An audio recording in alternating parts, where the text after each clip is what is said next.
comentário do João Calvino, esse comentário aqui,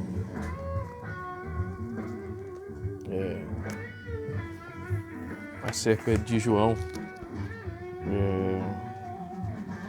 capítulo 1. No princípio era a palavra estava com Deus e a palavra era Deus.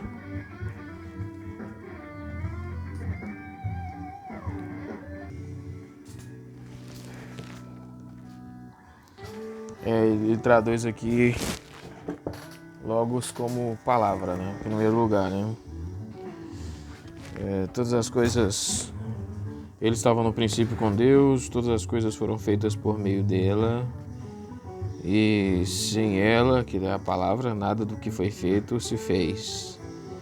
Nele estava a vida, e a vida era a luz dos homens, e a luz resplandece nas trevas, e as trevas não o abrangeram aqui. Capítulo 1, no princípio era a palavra. Neste prólogo, o apóstolo declara a eterna deidade de Cristo, para informar-nos que Ele é o eterno Deus manifestado em carne, 1 Timóteo 3,16.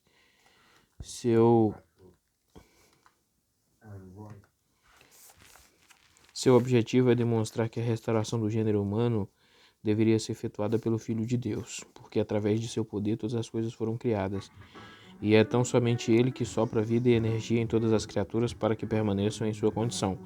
E conquanto no próprio homem ele exibisse a maior prova de seu poder e graça, mesmo depois da queda e fracasso de Adão, ele nunca deixou de mostrar liberalidade e bondade em favor de sua posteridade. O conhecimento dessa doutrina é de primordial importância, pois uma vez que longe de Deus jamais buscaríamos vida e salvação. Como poderia nossa fé descansar em Cristo se não conhecíamos a infalibilidade dessa doutrina? Nestas palavras, pois, o evangelista nos assegura que não nos renunciamos ao único e eterno Deus quando cremos em Cristo, e também que a vida é agora restaurada aos mortos através da bondade daquele que foi a fonte e a causa da vida, quando a natureza ainda não estava corrompida. O evangelista demonstra o Filho de Deus, a palavra, sermo, simplesmente porque, primeiro, ele é a eterna sabedoria e vontade de Deus, e segundo, porque ele é a imagem expressa do propósito divino. Pois assim como no homem se denomina a linhagem como sendo a expressão dos pensamentos, então não é fora de propósito aplicar isso a Deus e dizer que ele nos é expresso como meio de sua palavra.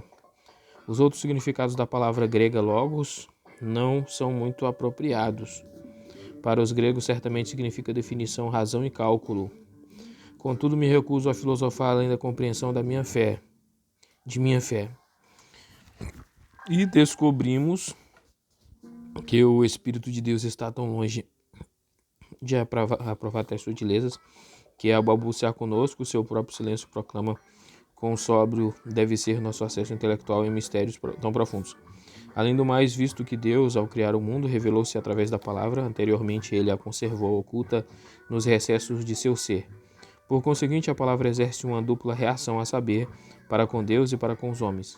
Certo canalha arrogante, pertencente à Espanha, imagina que a palavra eterna só veio à existência quando ela entrou em ação na criação do mundo, como se antes disso seu poder não fosse notório através de sua operação externa.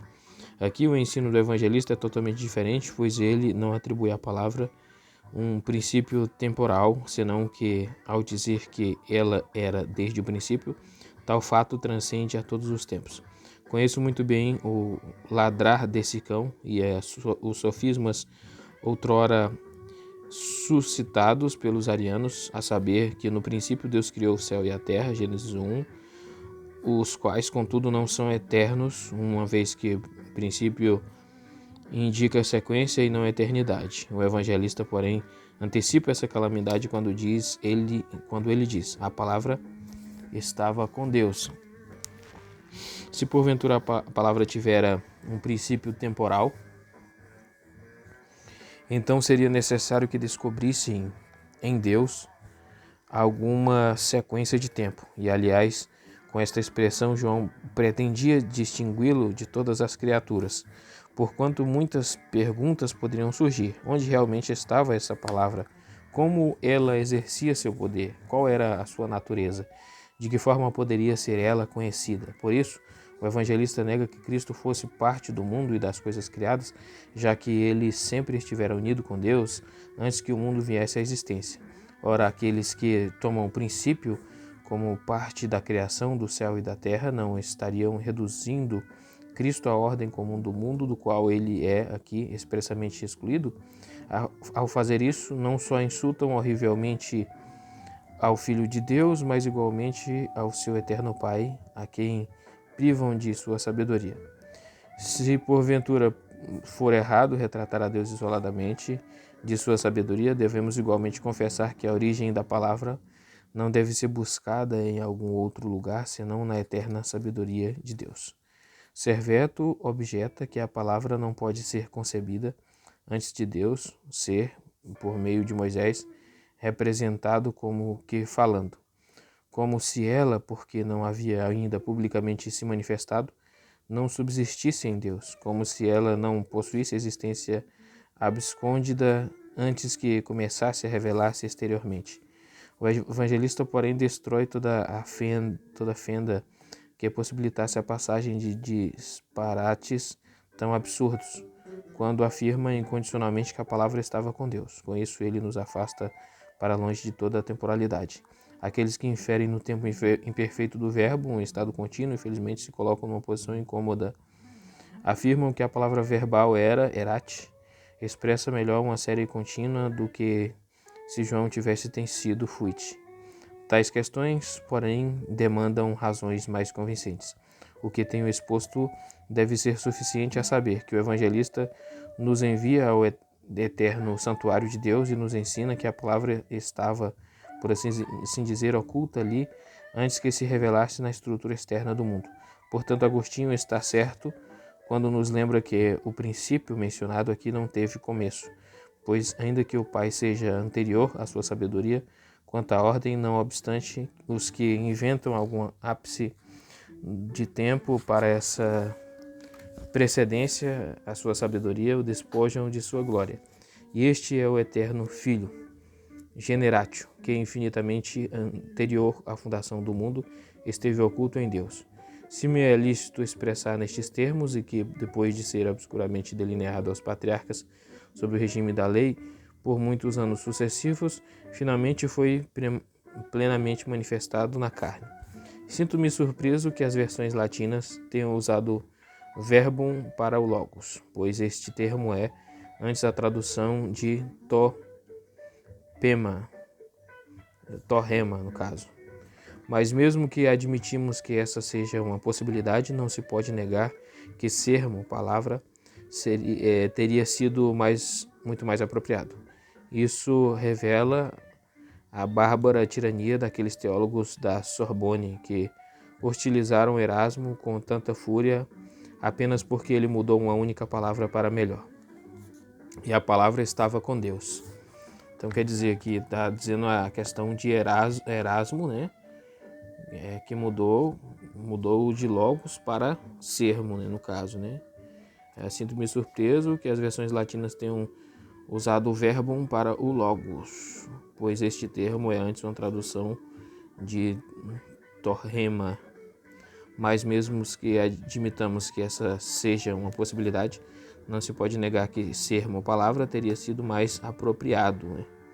Então quer dizer, na opinião dele, o melhor seria que não tivesse logos, mas tivesse palavra. Na verdade, é que tá logos e é o mais importante que esteja logos, do jeito que foi escrito. E a palavra estava com Deus. Se deixamos expresso que o Filho de Deus está, portanto, colocado acima do mundo e de todas as criaturas e antes de todos os tempos, ao mesmo tempo, porém, a expressão lhe atribui uma hipostasis, pessoa, distinta do Pai. Pois teria sido absurdo se o evangelista dissesse que a palavra estivera sempre com Deus se não tivesse em Deus certa substância propriamente sua. Portanto, esta passagem serve para refutar o erro de Sabélio, pois ela demonstra que o Filho é distinto do Pai. Afirmei anteriormente que mistérios tão profundos demandam um pensamento sóbrio. Os escritores da igreja primitiva, porém, eram justificados quando, em função de não poderem de uma forma defender a verdadeira e pura doutrina contra os ambíguos sofismas dos hereges, eram obrigados a cunhar certos termos que, não obstante, nada mais expressavam senão o que está ensinado nas Escrituras em outros termos. Disseram que há 3 hipostases ou pessoas, na essência una e simples de Deus. A palavra utostasis, não, é isso mesmo, utostasis, o que é escrito como hipostasis, lido como hipostasis.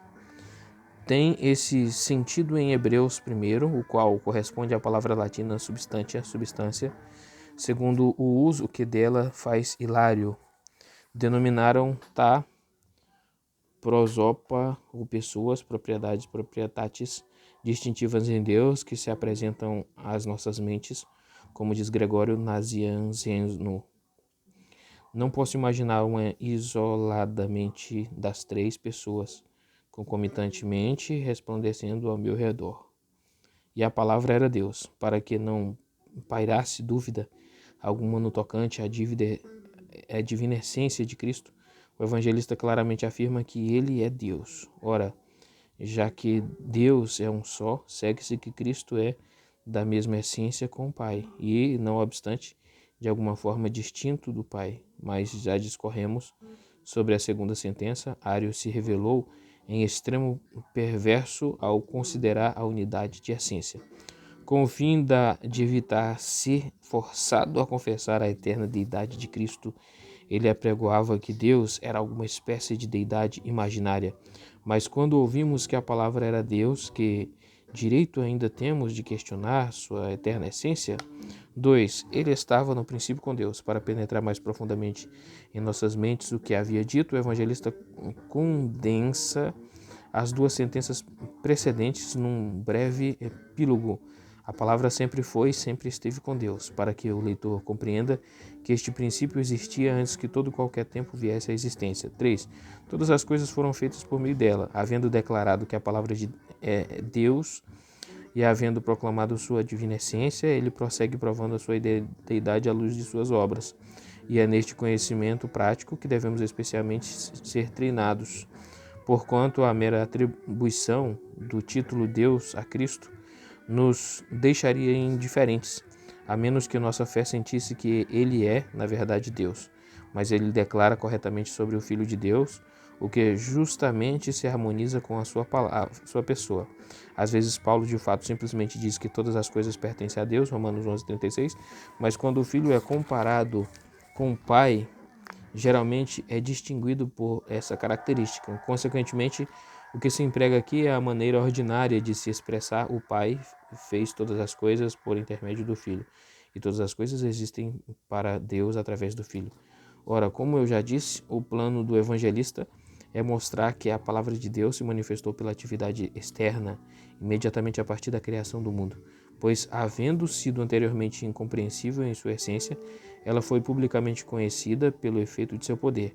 Até mesmo alguns filósofos descreveram a Deus como o arquiteto do mundo, de modo a estabelecê-lo como aquela inteligência que é subjacente à edificação desta obra.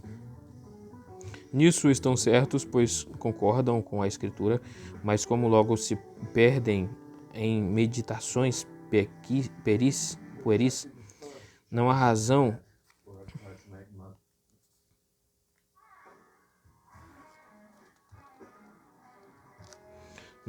porque devamos desejar seu testemunho como algo de tanto valor.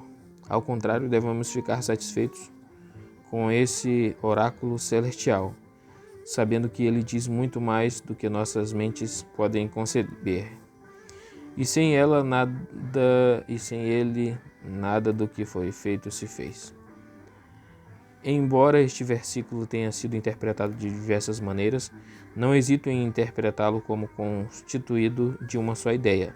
Nada do que foi feito se fez. Quase todos os manuscritos gregos, ou no mínimo aqueles que desfrutam de maior autoridade, concordam neste ponto. Além do mais, o sentido indubitavelmente o exige. Aqueles que separam a frase "se fez" da sentença anterior, de modo a conectá-la à sentença seguinte, forçam o sentido, ficando assim: o que se fez era a vida nele, a palavra, ou seja, viveu ou foi sustentado com vida. Mas não conseguem provar que essa forma de se expressar é sempre aplicada a criaturas. Agostinho, cujo método é platonista extremado, devotou-se à conceituação desta ideia. Antes de Deus haver construído o mundo, ele delineara em sua mente a forma de toda a obra, e já que a criação do mundo fora ordenada em Cristo, a vida destas coisas ainda não existia nele. Veremos mais adiante quão longe tal ideia estava no pensamento do evangelista. Agora volto à primeira sentença. Não há nenhuma redundância defeituosa, peritologia, como parece haver. Pois visto que Satanás aplica toda a sua energia para tirar qualquer coisa de Cristo, o evangelista propôs declarar expressamente que nada absolutamente se deve excetuar daquelas coisas que foram criadas. 4. Nele estava a vida. Até aqui ele nos ensinou que todas as coisas foram criadas pela palavra de Deus. Agora, da mesma forma, atribui-lhe a preservação do que fora criado, como se pretendesse dizer que na criação do mundo seu poder não apareceu meramente de súbito para em seguida desaparecer, mas que o mesmo se faz visível na preservação da ordem fixa e estável da natureza, exatamente como em Hebreus 1:3 está expresso que Deus sustenta todas as coisas pela palavra ou comando de seu poder. Além do mais, essa vida pode ser ou uma referência mais extensa às criaturas inanimadas, as quais têm sua vida própria, ainda que lhes falte emoção, ou uma referência exclusivamente à vida animada. Pouco importa a escolha que o leitor faça, pois a ideia simplesmente consiste em que a palavra de Deus não foi apenas a fonte da vida para todas as criaturas, tanto que as que ainda não existiam vieram à existência, mas seu poder gerador de vida as fez permanecer em seu estado, pois se sua inspiração não houvera mantido vivo o mundo, o que quer que florescesse, sem dúvida alguma, murcharia imediatamente ou se reduziria a nada. Em suma, o que Paulo atribui a Deus, que nele temos nosso ser, nos movemos e vivemos, Atos 17:28, não declara ser efetuado pela agência graciosa da palavra. É Deus, pois, quem nos outorga a vida, mas ele o faz pela instrumentalidade da palavra eterna. A vida era a luz dos homens. Deliberadamente desconsidero qualquer outra interpretação que não esteja em harmonia com a intenção do evangelista. Creio ser esta uma referência àquela parte da vida na qual os homens exercem as demais criaturas animadas. É como se ele quisesse dizer que a vida outorgada aos homens não era a vida em geral, mas a vida associada à luz da razão. Além do mais, ele separa os homens dos demais servos, visto que somos cônscios do poder de Deus através do sentimento existente em nós, mais do que através da visão ótica dele à distância. Daí, em Atos 17:27, Paulo nos dizer para não buscarmos a Deus como se ele estivesse longe, já que ele se revela em nosso mundo interior. E assim, quando o evangelista pôs em evidência uma consideração geral da graça de Cristo, procurando persuadir os homens a prestarem maior atenção, ele põe diante deles o que lhes for outorgado de forma específica, a saber que não foram criados à semelhança dos homens, dos seres brutos, senão que, ao serem dotados de razão, foram postos numa categoria muito mais sublime. Além do mais, visto que Deus eficazmente ilumina suas mentes com a sua própria luz, segue-se que foram criados para que pudessem saber que Deus é o autor de uma bênção tão singular. E visto que essa luz nos flui da palavra como sua fonte, ele nos é como um espelho no qual podemos ver claramente o divino poder da palavra. Versículo 5. E a luz resplandece nas trevas. Pode-se suscitar uma objeção, dizendo que os homens são, em muitas passagens da Escritura, chamados de cegos, e que tal cegueira a qual se acham condenados é sobejamente notória, porquanto fracassam miseravelmente em todo o seu raciocínio, pois de onde procedem os infindáveis labirintos de erros do mundo, senão do fato de os homens serem guiados tão somente por seu próprio entendimento e ilusões e falsidades? Não obstante, se porventura nenhuma luz é visível aos homens, conclui-se que este testemunho do evangelista acerca da divindade de Cristo fica destruído, porque, como já disse, o terceiro passo consiste em que na vida humana há algo muito mais excelente do que mero movimento e respiração. O evangelista antecipa este problema prontamente, nos advertindo que a luz outorga aos homens no princípio não pode ser avaliada em seu presente estado, visto que nesta natureza arruinada e degenerada, a luz se converteu em trevas, e no entanto ele nega que a luz da razão esteja completamente extinta, porquanto na densa escuridão da mente humana brilham ainda algumas centelhas desse esplendor. Agora o leitor poderá perceber a existência de duas ideias nesta frase. O evangelista diz que os homens são agora muito diferentes daquela natureza íntegra com a qual foram dotados no princípio. Suas mentes, que teriam sido radiantes em todos os aspectos, se acham mergulhadas nas sombras de desditosa cegueira. E assim, nessa corrupção da natureza, a glória de Cristo está como que sombreada. Em contrapartida, porém, o evangelista afirma que em meio às trevas ficarão ainda certos traços que, de algum modo, revelam o divino poder de Cristo. O evangelista mostra, pois, que a mente humana está completamente cega, de tal modo que ela pode ser francamente considerada como que submersa em trevas, pois ele poderia ter usado um meio termo e dizer que a luz era miserável ou sombria, mas não, ele quis expressar muito mais claramente quão depravada é a nossa condição desde a queda do primeiro homem. Sua afirmação de que a Bíblia brilha nas trevas não pretendia absolutamente exaltar a natureza corrupta. Ao contrário, pretendia despir a ignorância de toda e qualquer justificativa. E as trevas não a circunscreveram. Ainda que o Filho de Deus tenha sempre convocado os homens a si pela instrumentalidade dessa pobre luz que ainda restou em nós, o evangelista assevera que ela era ineficaz, porquanto vendo não veem, porque depois que o homem foi alienado de Deus, tal foi a ignorância que se apoderou de sua mente, que toda e qualquer luz que porventura nela restou é extinta e inútil. A experiência também comprova tal fato diariamente, pois mesmo aqueles que não foram ainda regenerados pelo Espírito de Deus exercem certa razão, de modo que somos claramente instruídos de que o homem foi criado não só para respirar, mas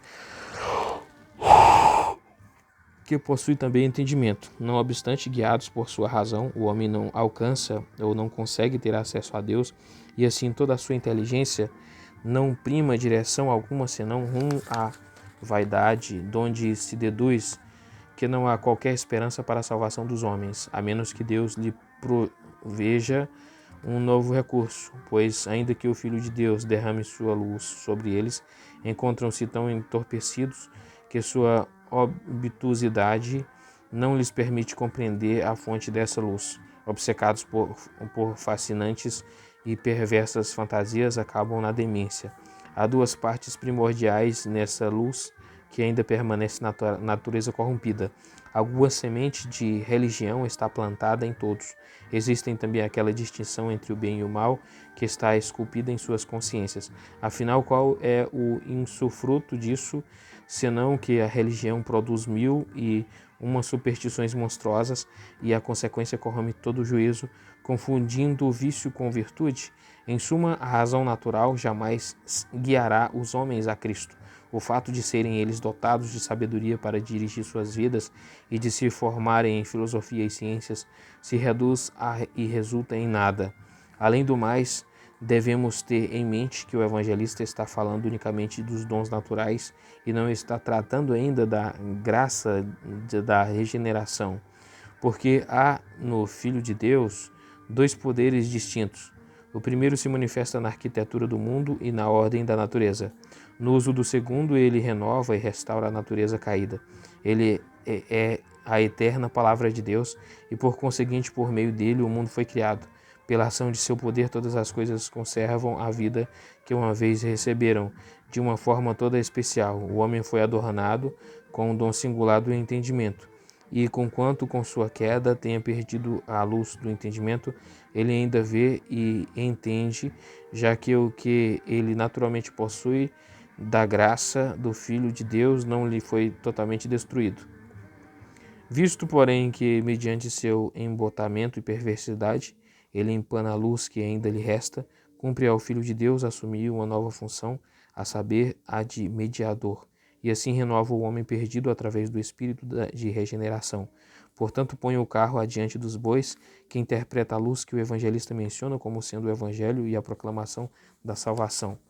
1:6-13. Houve um homem enviado por Deus, cujo nome era João. Este veio para dar testemunho, a fim de testificar da luz, para que todos crescem através dele. Ele não era essa luz, mas veio para testificar a respeito da luz. A verdadeira luz era aquela que ilumina todo homem que entra no mundo. Ele estava no mundo, e o mundo foi feito por intermédio dele, e o mundo não o conheceu. Ele veio para que era seu, e os seus não o receberam. Mas a quantos o receberam, a estes lhe deu o poder de serem feitos filhos de Deus, a saber, os que creem em seu nome, os quais nasceram não do sangue, nem da vontade da carne, nem da vontade do homem, mas de Deus. Versículo 6. Houve um homem. O evangelista começa então a examinar a forma pela qual a palavra de Deus se manifestou em carne, e para que ninguém nutrisse dúvida de que Cristo é o eterno Filho de Deus, ele declara que Cristo foi publicamente proclamado por um arauto, João Batista, pois Cristo não se contentou em simplesmente manifestar-se aos homens, mas quis também fazer-se conhecido mediante o testemunho e pregação de João. Melhor ainda, Deus, o Pai, enviou essa testemunha adiante de seu Cristo para que todos prontamente recebessem a salvação por ele oferecida. À primeira vista, porém, parece absurdo que outro testificasse de Cristo, como se ele necessitasse de tal expediente, uma vez que ele declara não buscar o testemunho dos homens. A resposta é simples e óbvia. Esse testemunho foi ordenado não por causa de Cristo, mas por nossa causa. Se porventura alguém objetar dizendo que o testemunho humano é necessariamente frágil para comprovar que Cristo é o Filho de Deus, a solução é também fácil. João Batista não é citado como uma testemunha particular, mas como alguém que, tendo recebido a autoridade divina, veio a público mais no papel de um anjo do que de um homem. Portanto, ele não é exaltado por suas próprias habilidades, mas justamente por ser um embaixador de Deus. Tampouco se contradiz o testemunho pessoal de Cristo na pregação do Evangelho a ele confiada, pois a razão de ser raison d'être João, um arauto, tinha por finalidade atrair a atenção dos ouvintes para o ensino e milagres de Cristo, enviado por Deus. Ele não menciona a vocação de João, mas simplesmente a menciona de relance, para as pessoas que se promovem e se gabam de que são enviadas por Deus, essa garantia não é suficiente. O evangelista, porém, tensionando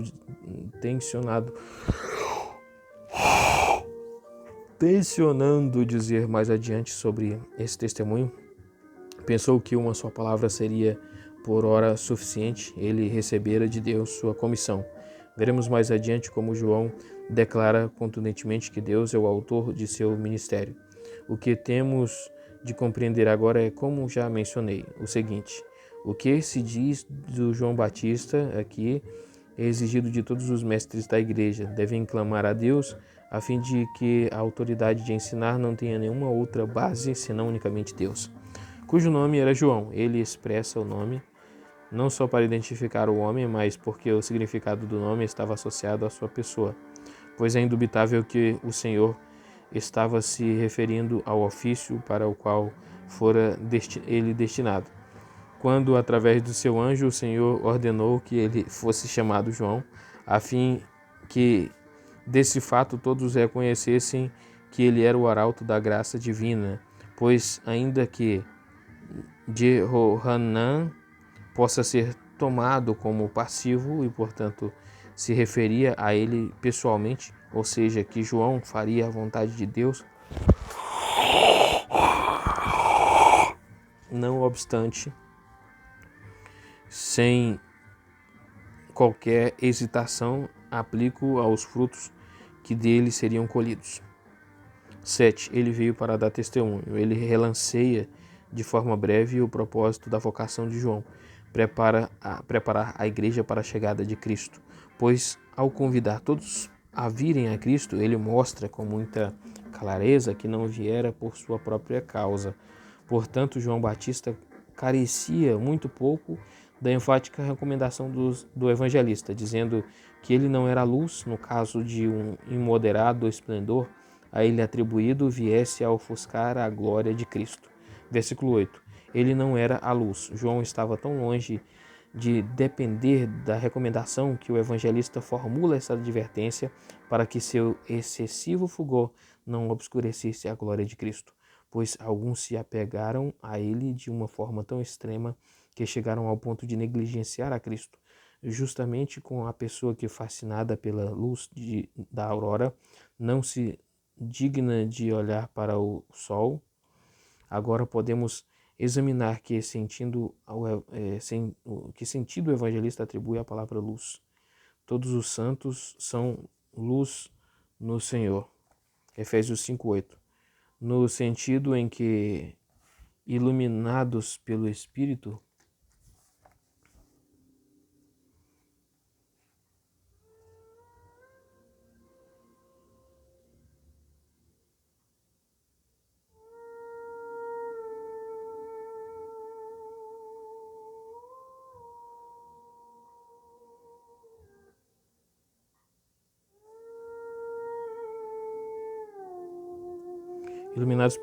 Santo, não só são vistos, mas também por meio de o seu exemplo dirigem outros no caminho da salvação. Os apóstolos são chamados luz, Mateus 5,14, porque são os castiçais especiais do Evangelho, dispensando as trevas do mundo. Mas aqui o evangelista está discutindo a única e eterna fonte de iluminação, como demonstra imediatamente a seguir, de maneira sobejante e clara.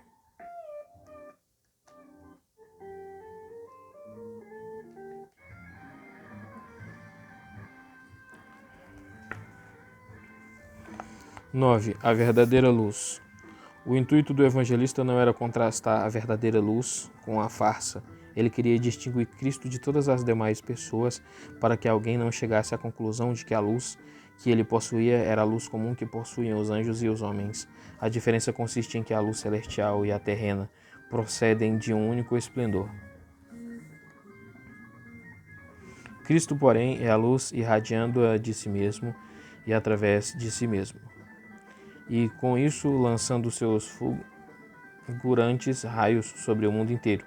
A fonte ou causa de seu esplendor não se encontra em qualquer outro lugar.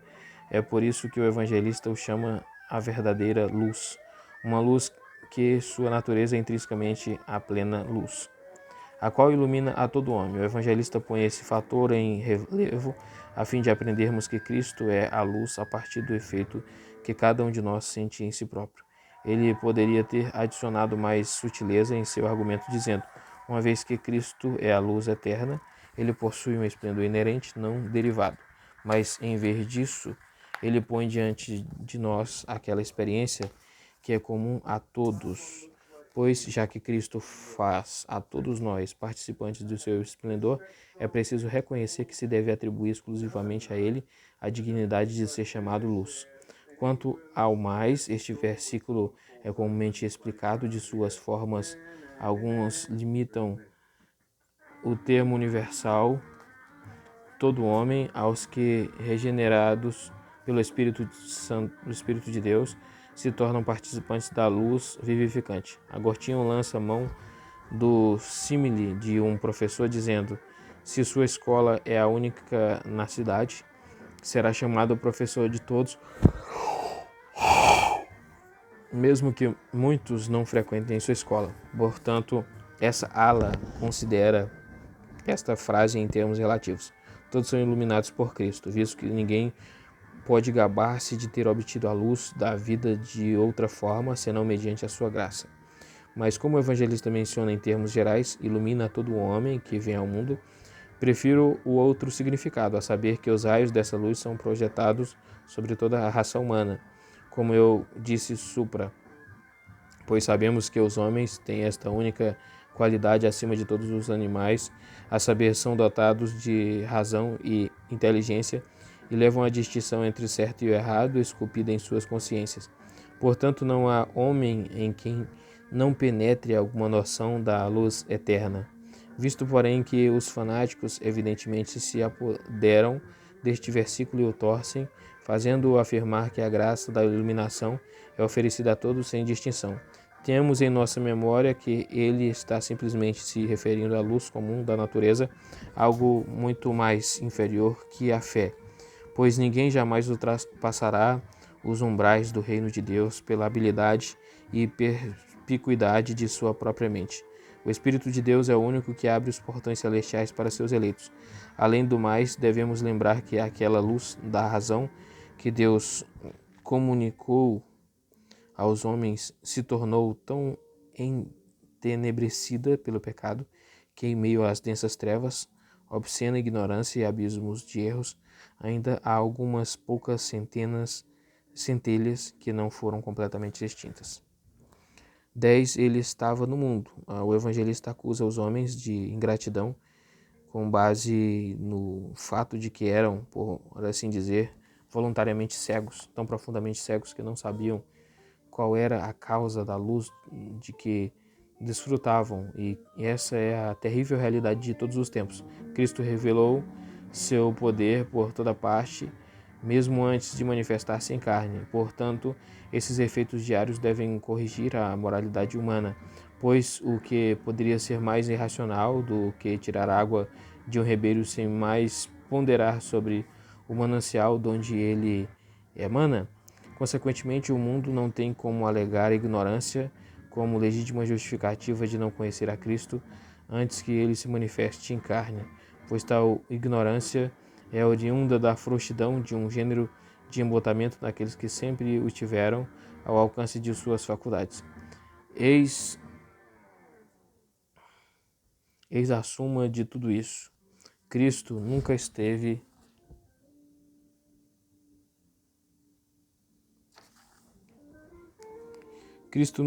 tão ausente do mundo que os homens não pudessem ser despertados por seus raios e poderem olhar para ele. À luz deste fato, deduz-se que eles são culpados.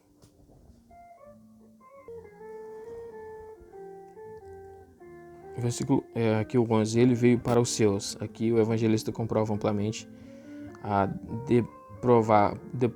deplorável perversidade e depravação do homem, sua impiedade mais que maldita, a saber, quando o Filho de Deus se revelou visivelmente em carne, e isso aos judeus, a quem Deus havia separado para si dentre as nações, para que o mesmo fosse sua propriedade peculiar. Ele não foi reconhecido nem recebido. Este versículo é também explicado de diversas formas. Há quem pense que o Evangelho está falando de todo o mundo em geral, pois não há sequer uma partícula do mundo que o Filho de Deus não possa com justiça reivindicar como lhe pertencendo. Portanto, segundo este ponto de vista, ele deve ser o significado. Este deve ser o significado. Quando Cristo veio à Terra, ele não entrou num país estrangeiro, porquanto toda a raça humana lhe pertencia por herança. Quanto a mim, porém, aprovo mais a opinião dos que afirmam que a referência aqui é exclusivamente aos judeus. O evangelista salienta a ingratidão humana com uma comparação implícita. O Filho de Deus havia escolhido uma habitação para si, uma nação específica. Ao fazer-se presente ali, foi rejeitado. E isso revela claramente quão viciosa é a cegueira humana ao fazer esta afirmação. Cegueira humana, ponto. Ao fazer essa afirmação, o único objetivo do evangelista era simplesmente remover a ofensa que a incredulidade dos judeus poderia colocar no caminho de muitas pessoas, pois quem o reconhecia como redentor do mundo, quando desprezado e rejeitado pela mesma nação,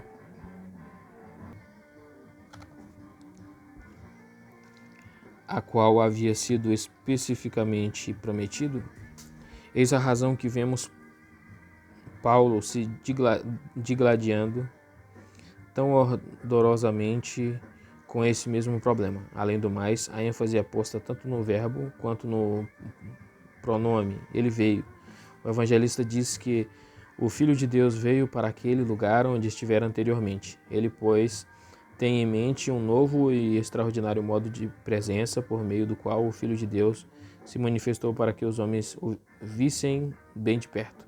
Ao dizer para os seus, o evangelista está comparando os judeus com outras nações, pois foi mediante um privilégio singular que haviam sido eleitos para comporem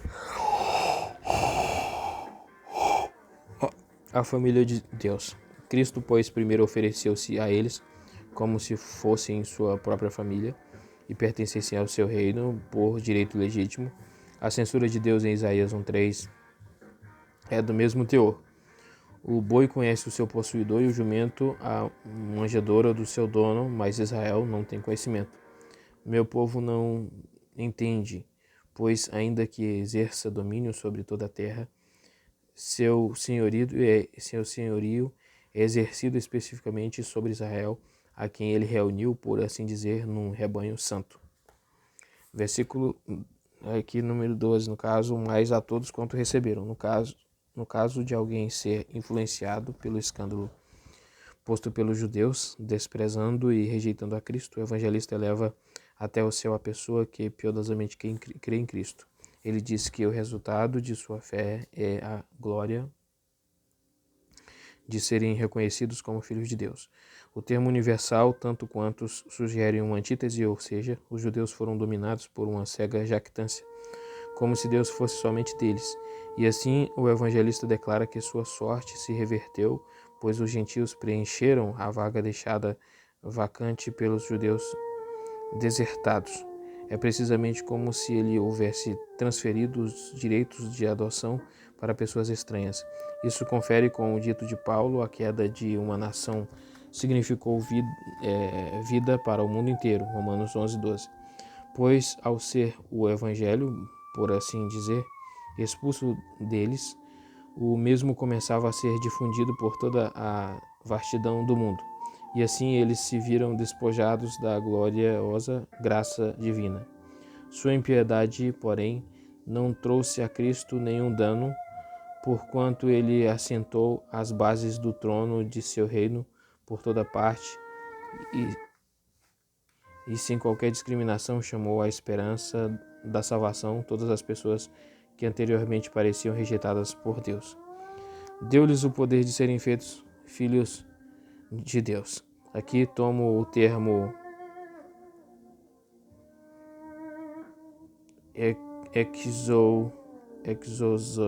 exousia,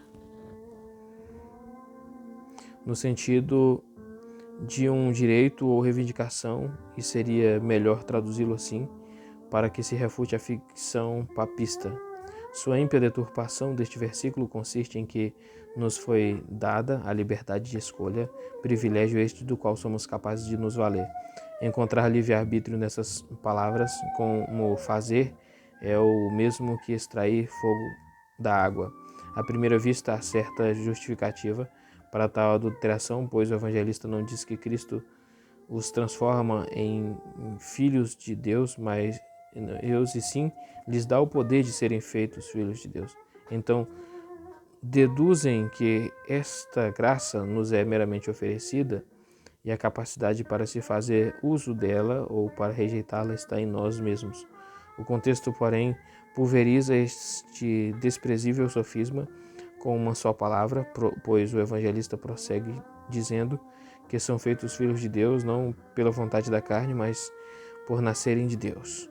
Pois se a fé nos é dada para sermos regenerados e adotados como filhos de Deus, e se Deus sopra em nós a fé celestial, a graça da adoção que nos é oferecida por Cristo, é obviamente não só em potencial, mas real, como eles dizem.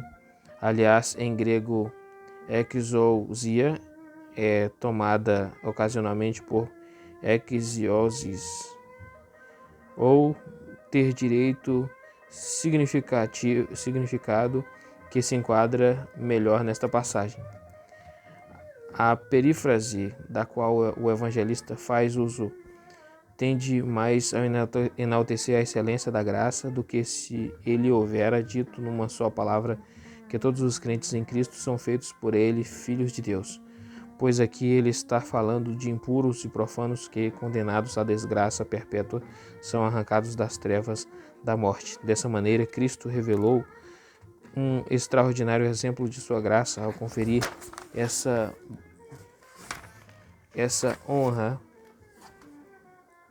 a tais pessoas, de modo tal que de repente começaram a ser filhos de Deus. O evangelista, com razão, enaltece a grandeza dessa bênção. De forma semelhante faz Paulo em Efésios 2,4.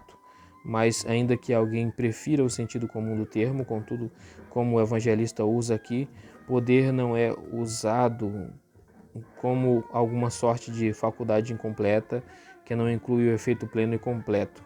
Ao contrário, significa que Cristo deu aos impuros e circuncisos o que parecia ser impossível, porque essa era uma mudança humanamente impossível, a saber, que Cristo das pedras gerasse filhos de Deus. Portanto, o poder é aquela idoneidade e canotes de que Paulo fala em Colossenses 1,12, quando rende graças a Deus que vos fez idôneos para participardes da herança dos santos da luz, que creem em seu nome. Ele indica resumidamente como Cristo deve ser recebido, a saber,